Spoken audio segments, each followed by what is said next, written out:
गुरु का मतलब ही होता है ज्ञान का सागर। और गुरु की गद्दी पर जो बैठता है उसकी गद्दी हमेशा जमीन पर होती है, सिंहासन उसका नहीं लगता है। लेकिन यह कलयुग की गुरु की गद्दी है और कलयुगी गुरु है। ये मेरी गद्दी आपको दिख रही है, मेरी गद्दी तो ये तो साधारण है, गुफा है, त्रिशूल पीछे लगा है, लेकिन मैं तो शस्त्र लेकर चलता हूँ, शस्त्र लेकर पृथ्वी पर उतरा हूँ, इसी शस्त्र से अधर्मियों को मिटाने के लिए आया हूँ।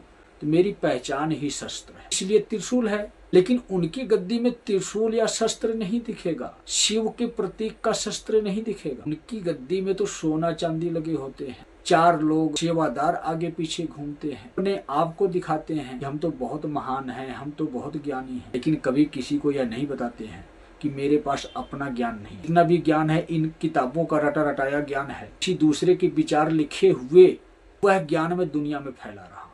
जिस इंसान के पास अपना कुछ देने के लिए नहीं है, वह दूसरों से लेकर देगा। वह कैसे आपको समझाएगा कि आपका कल्याण होगा, कि आपका उद्धार होगा, कि आपका संहार होगा? वह इंसान समझा सकता है कभी?